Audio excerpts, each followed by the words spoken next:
everybody. I'm Joel Meyerowitz. Thanks for being here. I wish I could see you, but you're stuck with me. Aperture has invited me to talk about my work and how it and I have changed in the 58 years that I've been making photographs. But before I begin, I want to say how happy I am to be working with Aperture again as we offer these 3 small prints for a benefit sale, which is in support of Aperture's not-for-profit programming, educational, public, and online efforts of theirs. And at the same time, my studio is scanning 140,000 Kodachrome slides from my early years. So this benefit supports both of us. But in addition, as I look at the challenges our society faces today, I would like a portion of the proceeds from my studio to go to benefit the Equal Justice Initiative. They're doing incredibly necessary work, supporting racial and economic initiatives to work against the injustices that we see in our society today. So thank you for all of your help. And I want to talk about some things that I hope will be challenging and surprising and stimulating for you. I began making photographs in 1962. I was 24 years old. I had been working as an art director in a small agency in New York. And I was assigned to watch Robert Frank make some photographs for a little booklet that I designed. And watching him was so astonishing that it changed my life.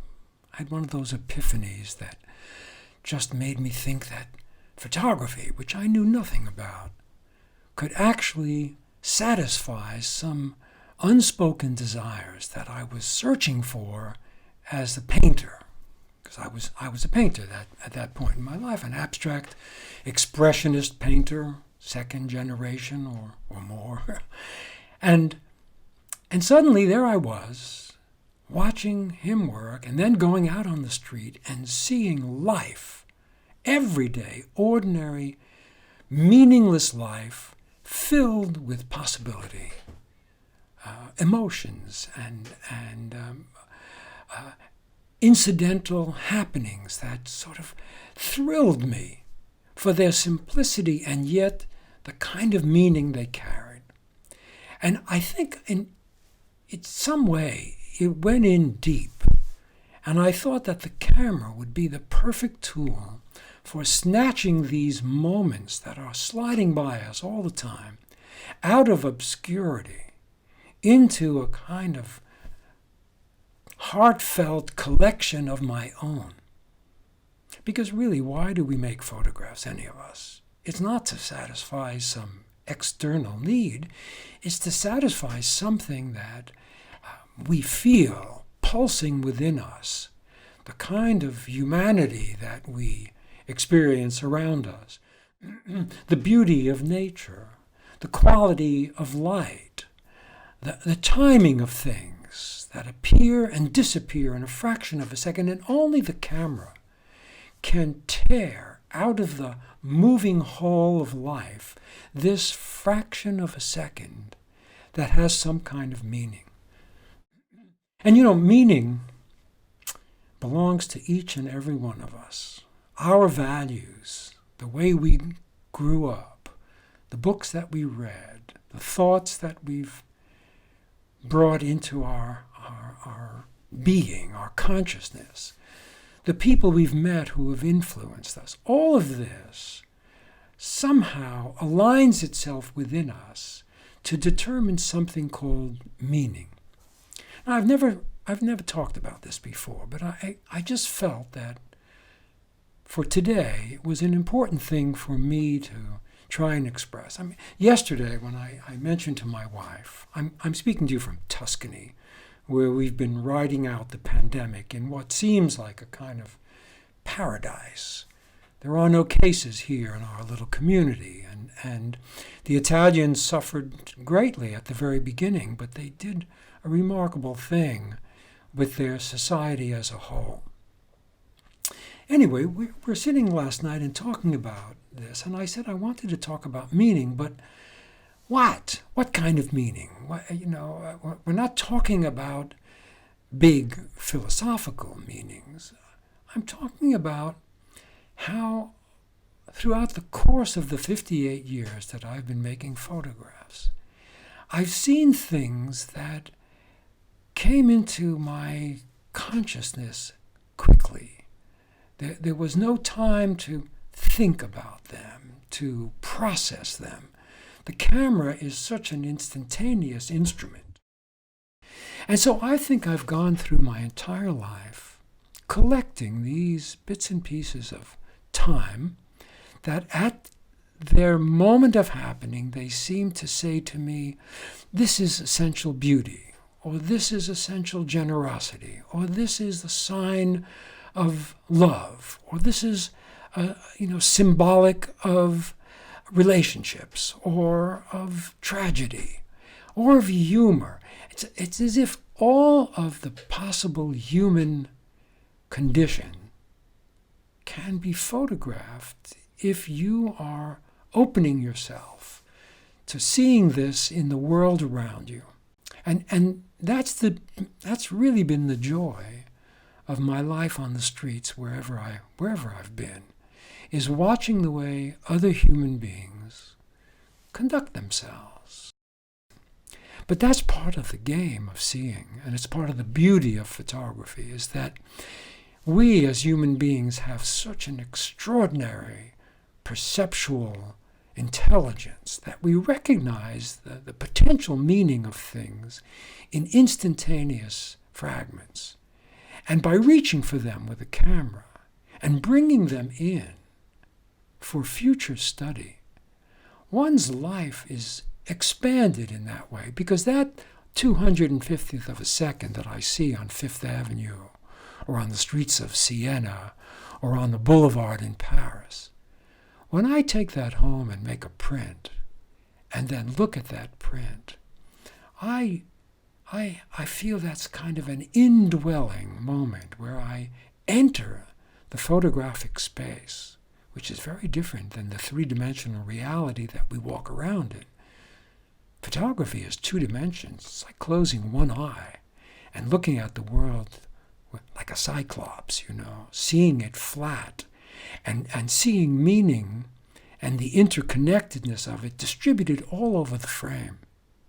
Because after all, the world is going around in 360 degrees in every arc. But with a camera, you're only getting 70 degrees, more or less, depending on the lens you use.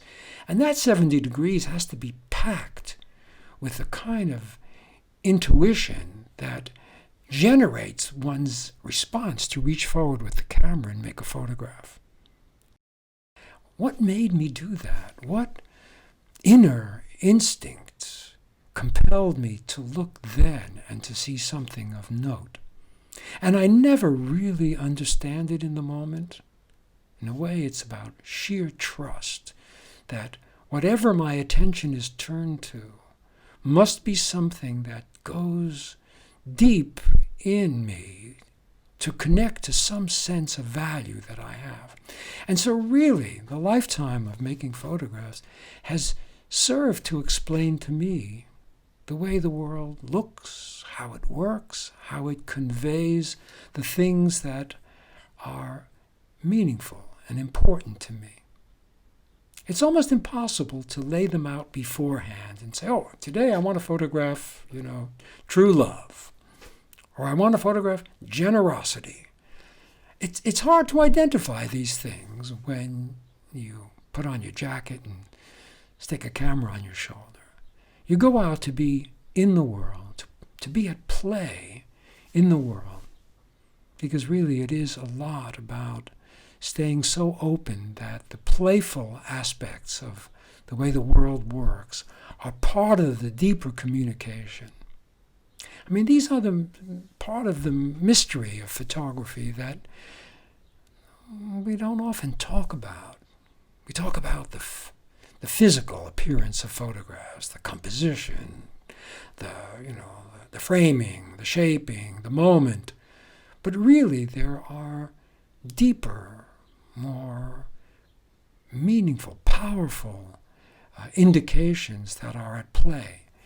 And by spending my life doing this, I've learned really everything that I know about the world and about myself through the agency of making photographs and then sitting with them afterwards, sitting with a real print in my hand, because there's nothing like a print. I mean, nowadays we put everything on Lightroom or have it on the screen, and it remains intangible in a way. But making the tangible print and holding it in your hand and flipping through 50 or 60 or 100 prints is a way to connect with the physicality of the world and the spirit that one goes out into the world with in search of the sublime, the meaningful, the nearly invisible that we hold on to. So that's what this event is going to be about. What I'd like to do now is to introduce you to Chris Ryan, who is the founder and director of Masters of Photography Online. And 3 or 4 years ago, Chris came to me to ask me to be the first photographer in this online program. And it's been an incredible journey that we've had together. And Chris will act as the sort of playmate here with me so that we could talk about some issues and later on answer some questions that some of you have sent in to Aperture for this talk today.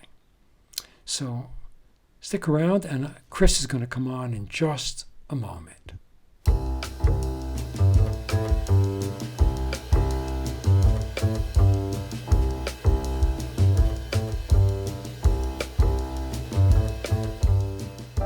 Hi, Joel. It's great to see you. Thank you so much for inviting me to be here with you. And I only wish that I was in Tuscany in that lovely warm sunshine out there. It looks just tremendous. Yes, it's great for the spirit, and it's such a safe place, Chris. I wish you were here too, and I know you will be by the end of the summer. Yes, I hope so. And I hope to sit with you in your garden perhaps and continue our conversation. So it would be wonderful. Looking forward to it. Okay, so Joel, I'd like to talk to you about some of the important turning points in your work, and perhaps also about how these 3 photographs in the Aperture offer fit into that journey as well. You've already mentioned earlier the first turning point, which was working with the fantastic Robert Frank and seeing him at work, which ignited your passion for photography.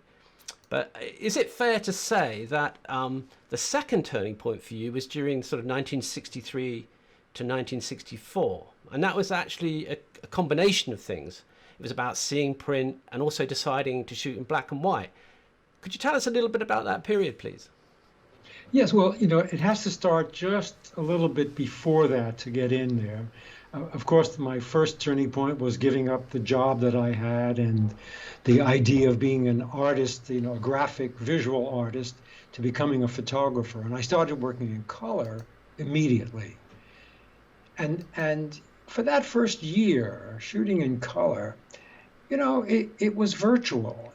It wasn't a tangible thing. These were projected images on a screen. And my friend at the time, Tony Ray Jones, a great English photographer who died way too soon at 30, he and I looked at slides every single night, projected on a wall about 2 feet across so that we could really see the information in there.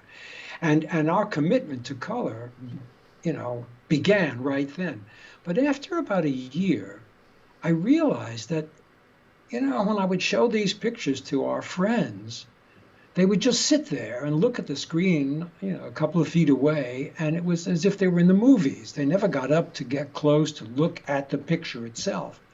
And I realized I need to see a print. And that was brought home to me very clearly by Gary Winogrand, who by that time had become my daily buddy. We would meet every morning at a Greasy Spoon on 96th Street and Columbus Avenue, a couple of blocks from his house and mine. And we'd have a terrible cup of coffee and a Danish, and then or a bagel, and then off we'd go, walking down through Central Park, through the zoo. He was doing a series on the zoo, and then we get to Fifth Avenue, and we spend the day going up and down Fifth Avenue. But, one night when I was at the end of the shooting day, we were back home, and Gary handed me a block of prints to look at, black and white prints, like 200 or 300 prints in this chunk. And I remember flipping through them and having that sensation in my gut of, this is a tangible thing. This is a photograph.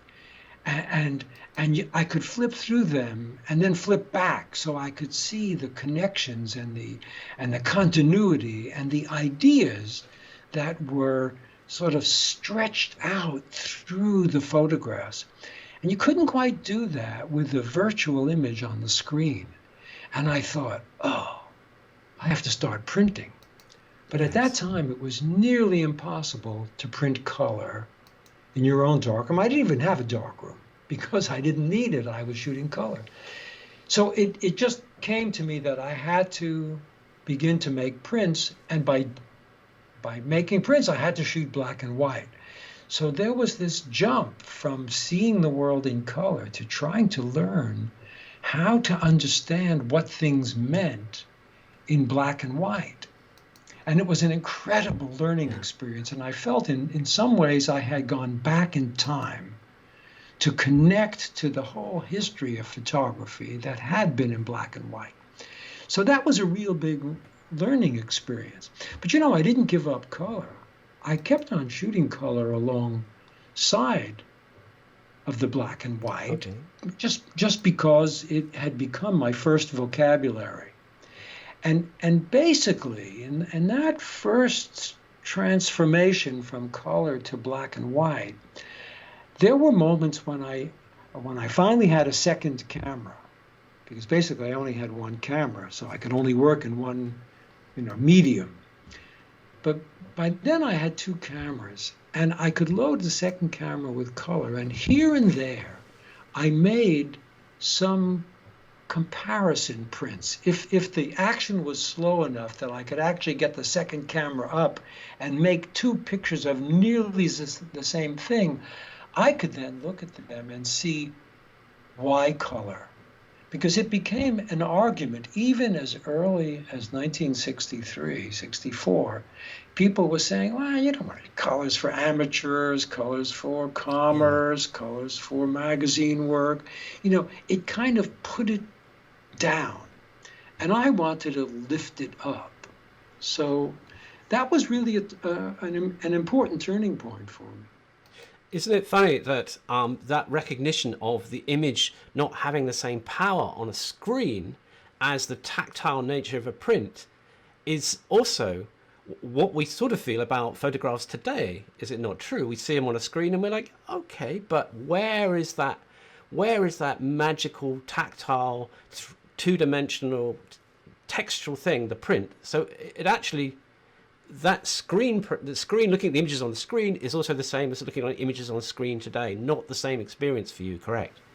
No, it's right. And, both of us, you're a photographer and you treasure the print. You've been making prints all your life. Yes, true. We're used to that kind of hands-on world. I think a lot of photographers today are used to just dumping their digital, chip into the computer and then seeing their pictures on screen, and a full screen monitor, 20 inches or something like that, it looks good enough, it looks big enough, but it's not the same as making a print. And I know we both feel strongly about that, and we talked about it in Masters of Photography as well. We do. Make a print if you really want to know what your work does to people. Joel, if we could move on to perhaps the third turning point, which was during 1966 to 67, when you went to Europe for a year, shooting equal numbers of colour and black and white rolls of film. And you also began shooting from the car, the drive-by shootings, and you also had your show at MoMA. What a year. Can you tell us a little bit about what this period developed for you? it was one of those incredibly important years of my life. I think in the course of that year, I discovered something about being a man, not a young guy, Yeah. but being a serious artist and being on one's own. Because for the years before I left for Europe in '66, I saw Gary every day. And early in '66, I met Todd Papageorge, and the three of us were on the street. And, when you're a trio on the street, you do things as a group. But if you're away, like in Europe, I was on my own. I was married. My wife was there with me, but our lives were different. She was studying the guitar and working in a pottery, and I was out on the street all the time. And really, to be one's own man and to make the day so enriching and so fulfilling through photography meant that every single day I was out in the world on my own, trying to make sense of, who I am, what photography is to me, what is of value to photograph. The ideas and the experiences were unifying in some way, and I could feel the seed in me, of my own seed kind of sprouting and opening up. And Europe was so foreign and so fascinating. And when you can't speak another language, like when I went to England, I couldn't speak the Queen's English. I brought my New Yorkese with me, you know what I mean? There's not many British people who can speak the Queen's English either, actually. Yeah, I still can't understand you. We need subtitles. We have to put titles in. So learning what was the first layer of visibility, whether you're in England or in Paris or in Spain, it comes at one almost like being a tourist. And then if you're there long enough, these touristic things begin to subside, and the artist begins to get on the wavelength of the culture. You can start to dig beneath, because there's something beneath what is there for the tourist to see. And so I wanted to be in each place long enough to begin to sink into the rhythms and the sort of the vernacular of each of these countries. And really, England was a great starting point for me, because I did speak the language, and I did have Tony Ray Jones there to hang out with for a while. And I traveled all over England and Ireland and Wales and Scotland. So I had the variety of the landscape and the behavior of the different peoples in Great Britain.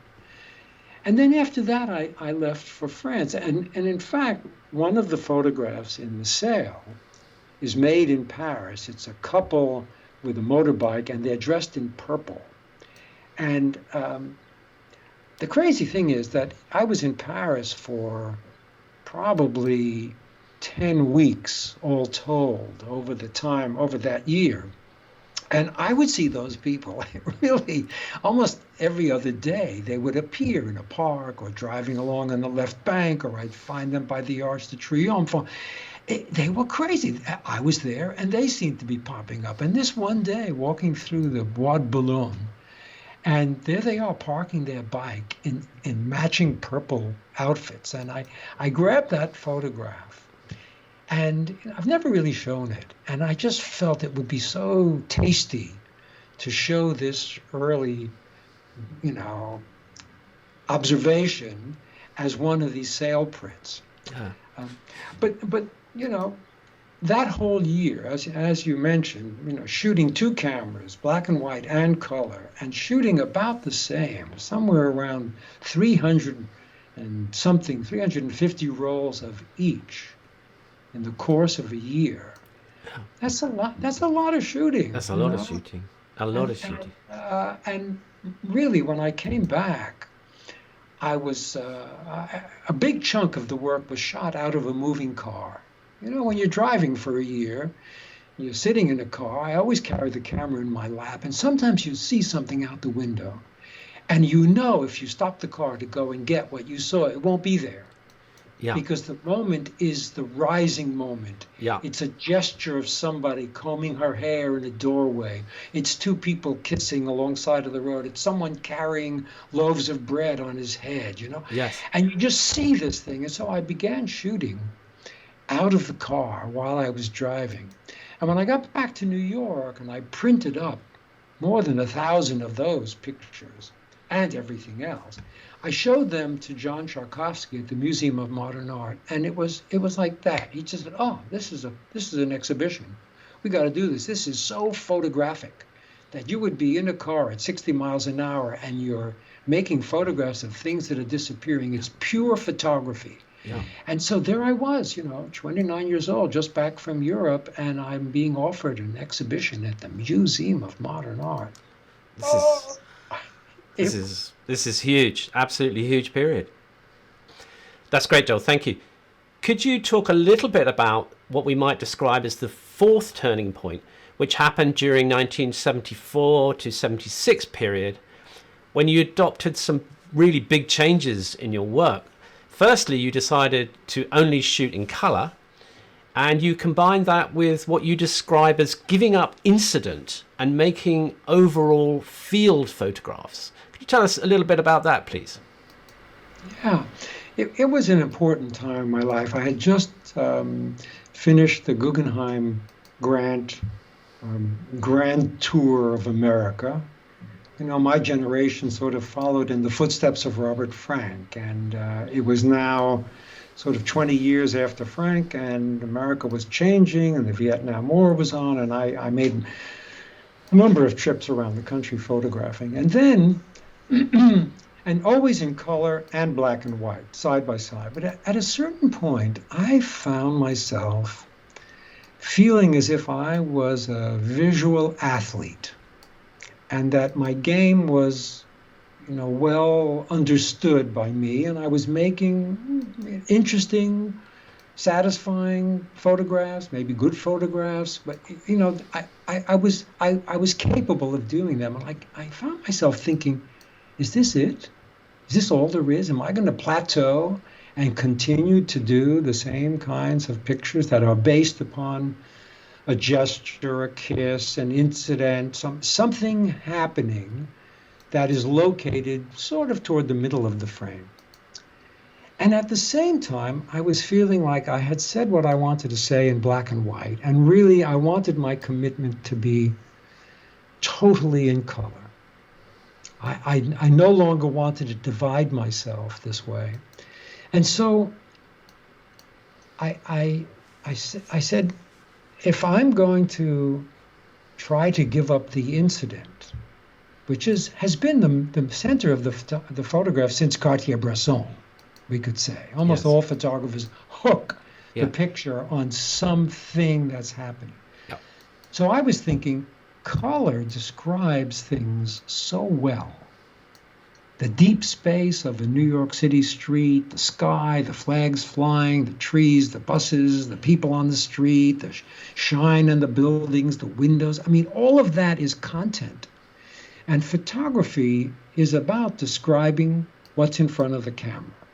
That's your content. And I thought, well, color describes more content than black and white, because the shapes are in color and they pulse in a different way. And I thought, if I need to get the entire depth of field of the street with color film, which was so much slower than black and white, that you couldn't always get the entire range of the street, I would have to step back from the normal 7 or 8 feet that I worked at. Because, truly, Gary and Todd and I, and probably Lee Friedlander too, when you're photographing the street, it's sort of a plane. And the plane is the people who are about 8 to 10 feet away. So you enter that plane, and across the field is the information that you're interested in, and that makes the shape of your frame. But if I had to step back 15 feet, in order to get a deeper space, then the dynamics of the picture, the incident that would hook the picture would be further away, and it would sort of lack the kind of guts that it used to have for me. But I took that on. I was willing to make failed photographs in color by stepping back so that I could then see all over the frame and make the content everything in the frame. The buildings, the sky, the quality of the day, the feeling of the seasons, the hour that I'm shooting at, the color of the sidewalks, the way things are reflected. I mean, I wanted it all. And I remember when I started showing some of these experimental further back pictures to my close friends, other street photographers, they kind of looked at me like, you've lost your touch. You know, where is that little gem in the middle? And I would have to say, no, I haven't lost it. I'm giving it up. I don't want to be working in that with that method any longer. I want to see if I can make photography over. If I could make street photography into something more dynamic by using the entire field of the image as having content. Because when you look at a picture today, let's say, if you were to look at pictures from the 19th century, one tends to look all over the picture to see how interesting that time was. There's information everywhere. Look at the guy on the camel in the background, and there's the pyramids, and look, there's some people climbing the pyramids, and up here are 3 people, carrying water jugs. And by seeing all that information, we get a chance to look at the 19th century. And so I was thinking that if I stepped back on Fifth Avenue and I gave you the full field of Fifth Avenue with all that information in there, some person 50 years from then, which is almost now, could look at that and really get a sense of what the texture of New York was like, what street life was like, how people behave. So the content wouldn't be dependent upon the incident that told some kind of momentary story. The content would be more dynamic and more challenging and more demanding.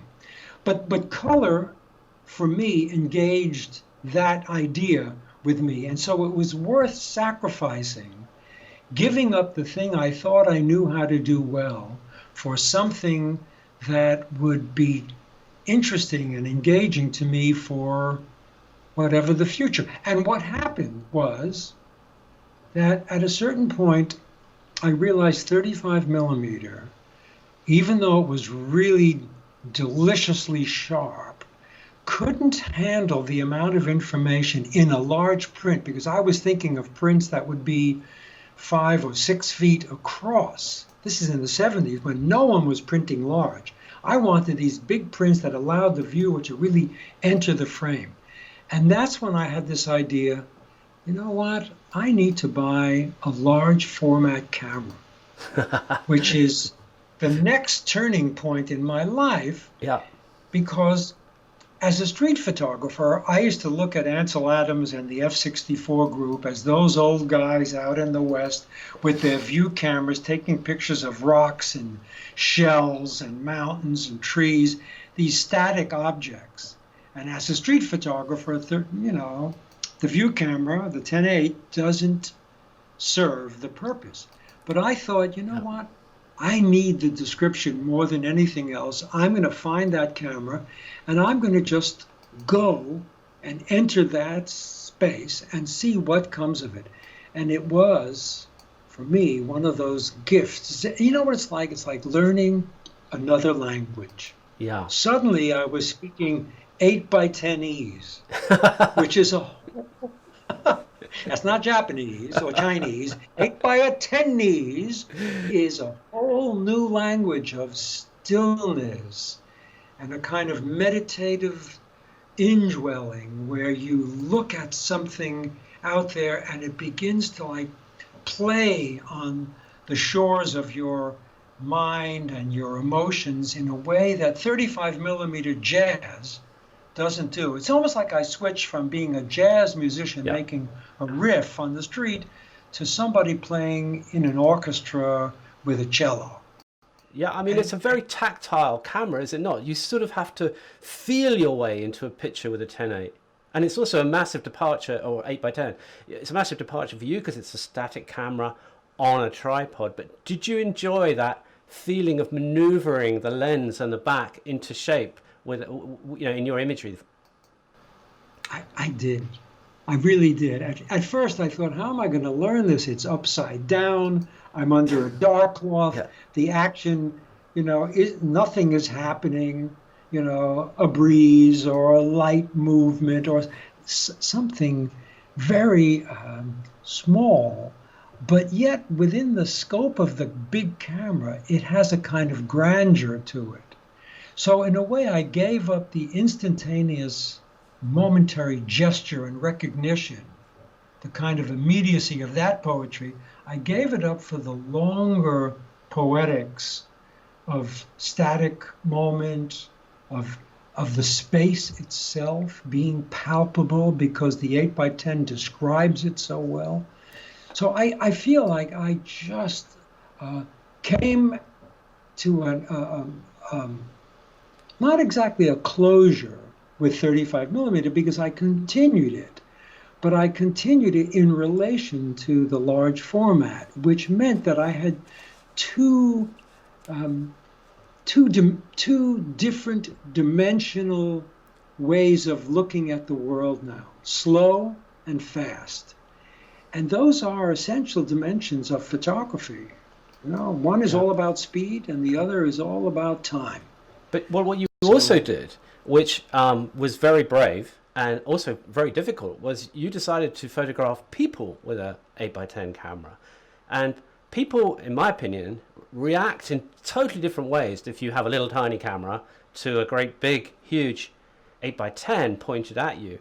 Could you tell us a little bit about that aspect of photographing people with 8x10? Well, as a matter of fact, Aperture published a book of those people portraits, 8x10 people portraits from Provincetown just this past November.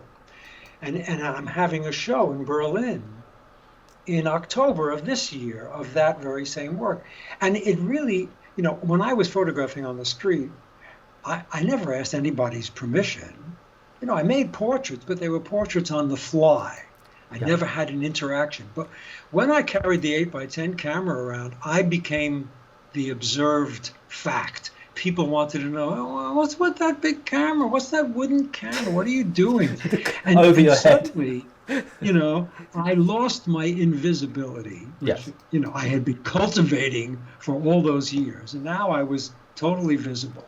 So I turned it on itself, and sometimes I would see someone who was so interesting that I needed to go over to them and say to them, I need to make you a portrait. And no one ever said no. I think it was it wasn't me.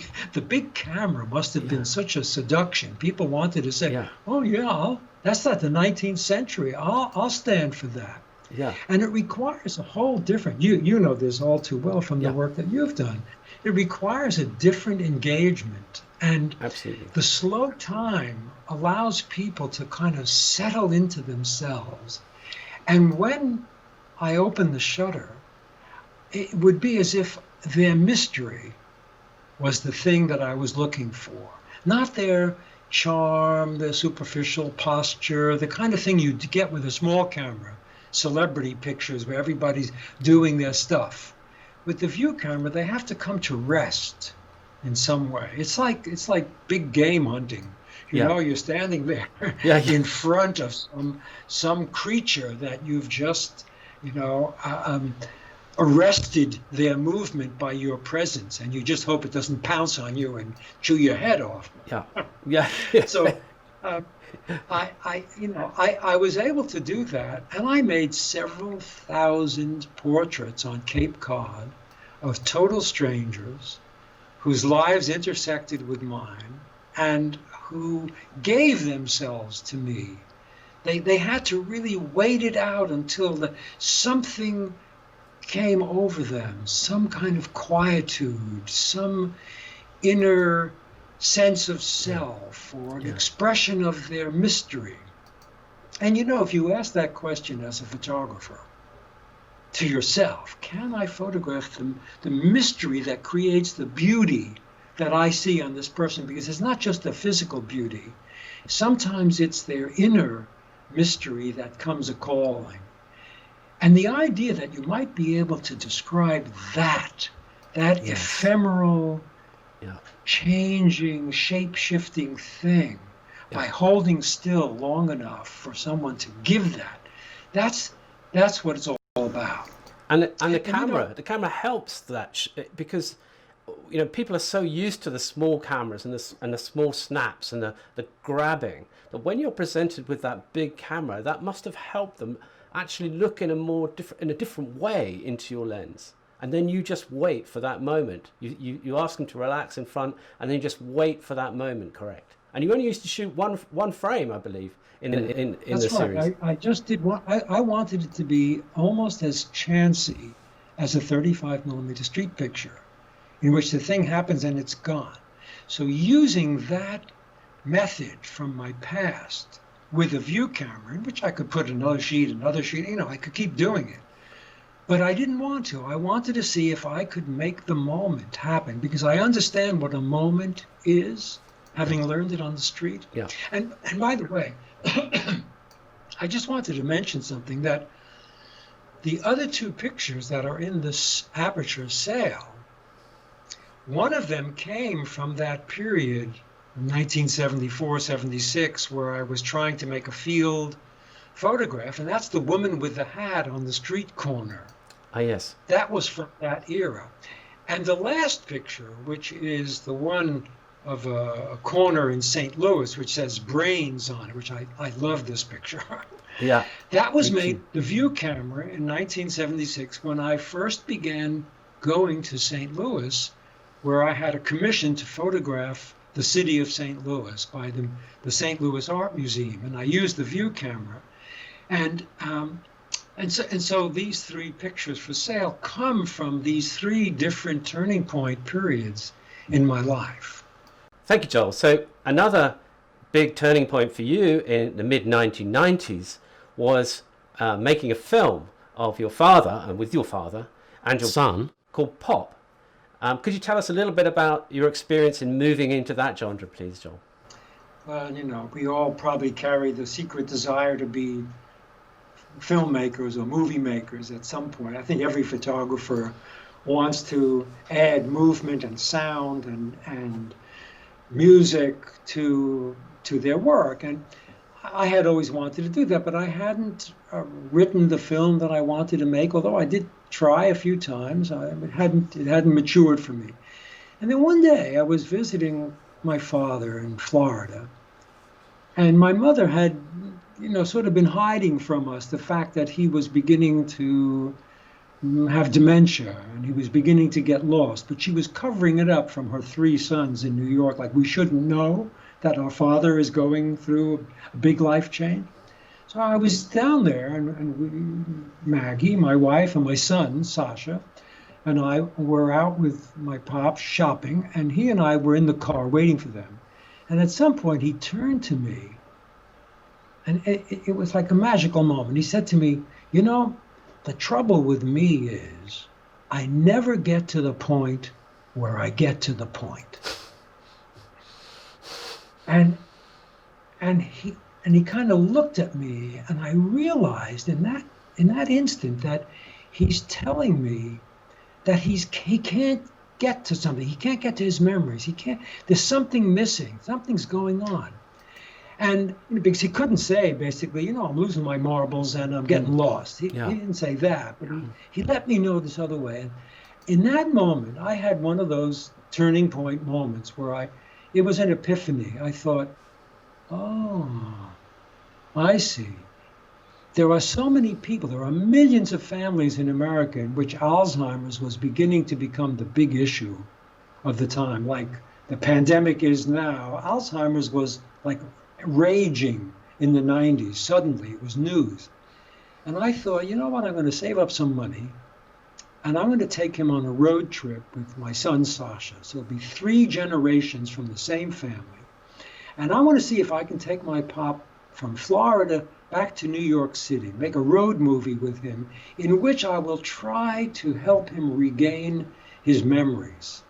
And I will also get him out of a kind of assisted living care that he was in, which was, it was terrible. I think these assisted living places were a nightmare. You know, the way they treated the people in there was just terrible. And I wanted to do something about it. And so I did. I saved up some money. I rented a big Lincoln Continental limo. I got some state-of-the-art video cameras, real broadcast quality cameras. And then Sasha and I flew to Florida and got in the car, and we took a road trip of about 4 weeks back to New York City. It's a trip that takes 2 days.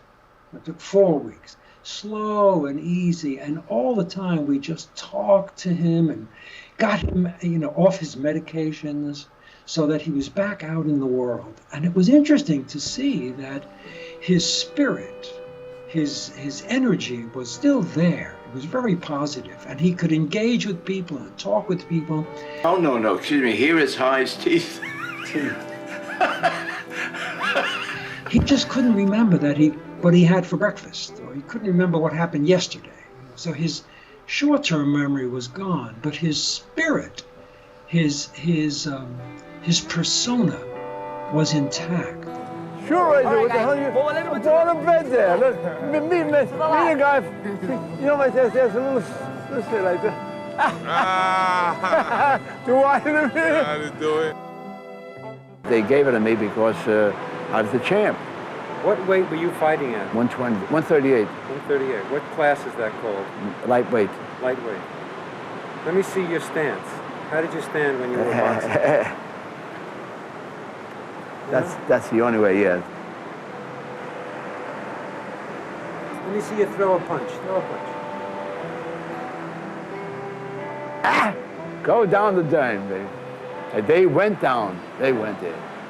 And this movie, which is sort of a road movie comedy, the 3 of us together, was so incredibly powerful for me and for Sasha too, that when we were over, when it was back, we were back in New York, Sasha turned to me and said, Pop, I wish Grandpa lived in Canada.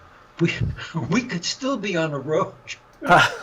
Go further. The rest of It's a very touching and emotional movie, and it is beautiful, the relationship that you have with him, and it is funny and tragic. It has all the elements of a movie, and you can see the movie on our site, by the way. If you go, it's free on our site to watch, the Masters of Photography site, if you want to catch up with it.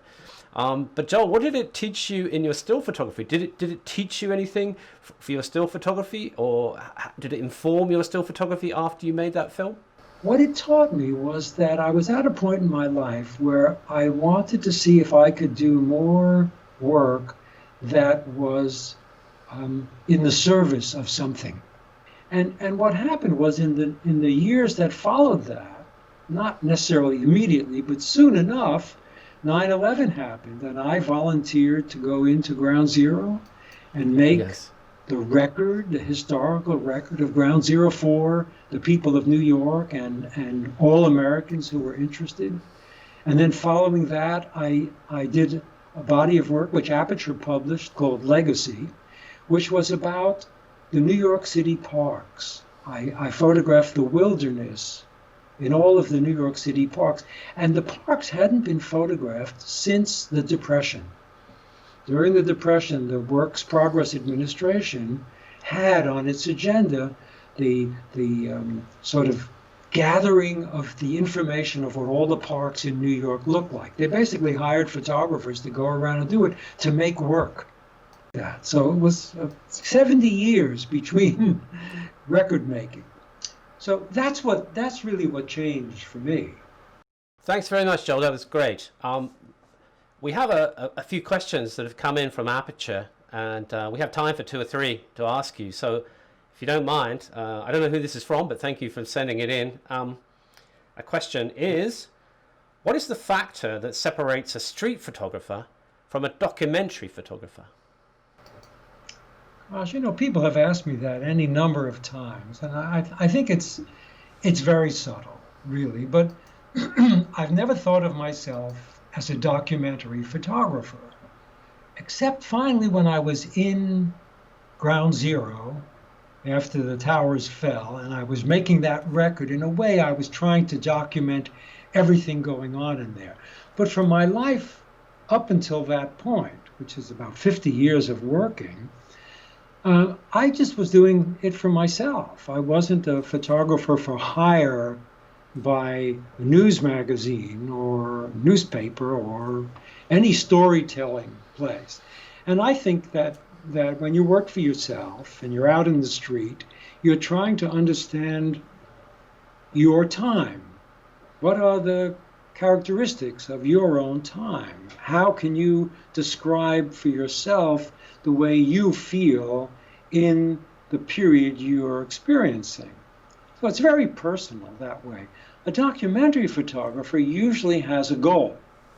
He's going to try to describe the Ganges River from point A to point B, or he's going to do a story on the closing of some steel mills, and he'll be there documenting people.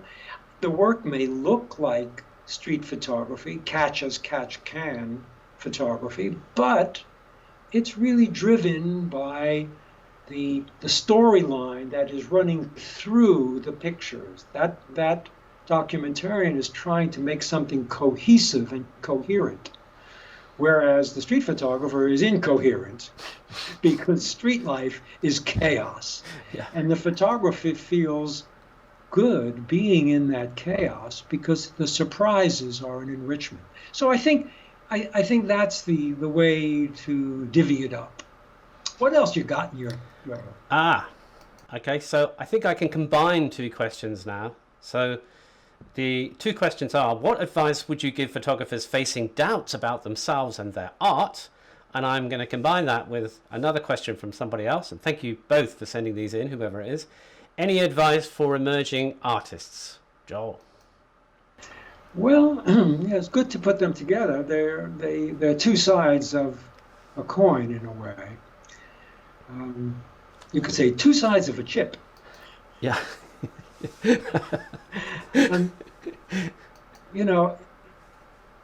Everybody has doubts at some point. What am I doing? Is this worth anything? Are these pictures any good? I mean, these questions come up again and again.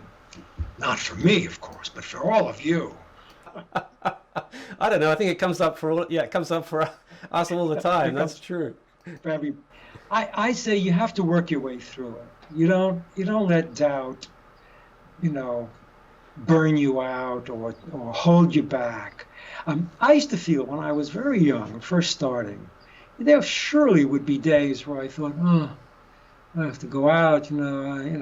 Gary wasn't around that day to go hang with, let's say, and I don't feel like it. And you can moan and groan to yourself, but something, as soon as you put the camera on your shoulder and you go out in the street, life presents itself, and it shows you the unexpected, and before you know it, you're committed once again. You're engaged, and you find yourself following a detail down the street, or someone who is engaging to you, or the way people are standing and talking. So it's there waiting for you.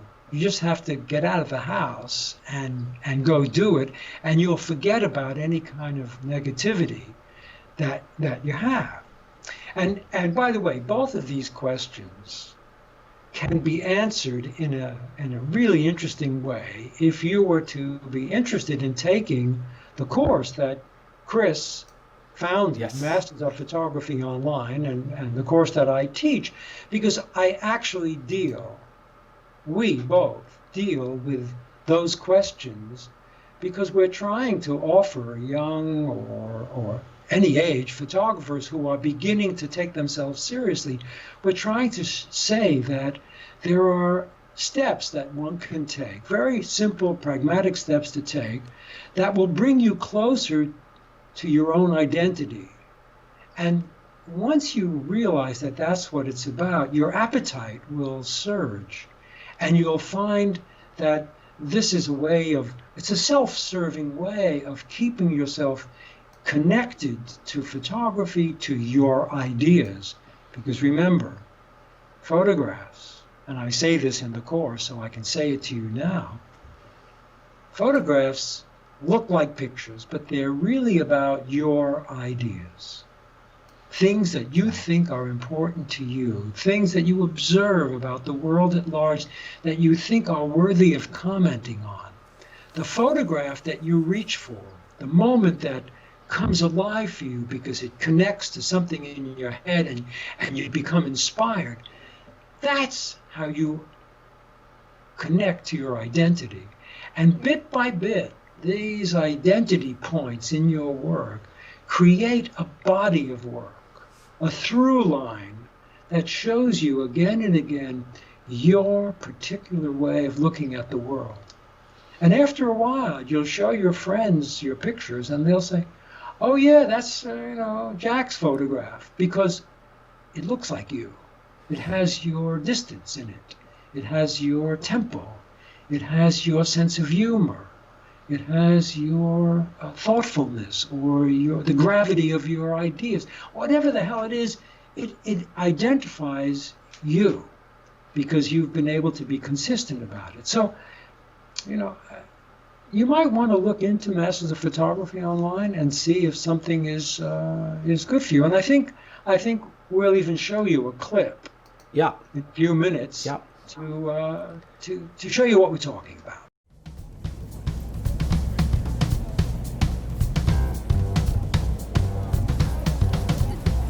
This is 57th and 5th in New York City. If I hang on this corner for a while, I want to see something. People are coming this way and that way, and there's all kinds of interesting things. So you hang out on a corner, and the boredom that you feel goes away. Just goes away because you're watching interesting things happen, or you're just watching ordinary things happen, but something out of the ordinary just comes along and suddenly you see it. Look at that, quick.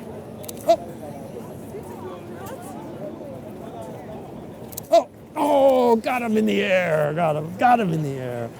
Let's see, there he is. He's just ready to take off. You pay attention to the next thing that calls your attention. It's like, it could be down there, it could be something in the sky.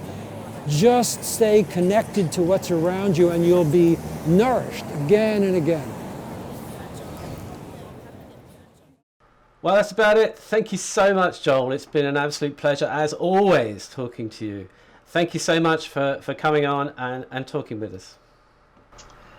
Thank you, Chris. Thank you for being the moderator here and stepping in that way. And thanks to Aperture and everybody at Aperture for wanting to have this event today.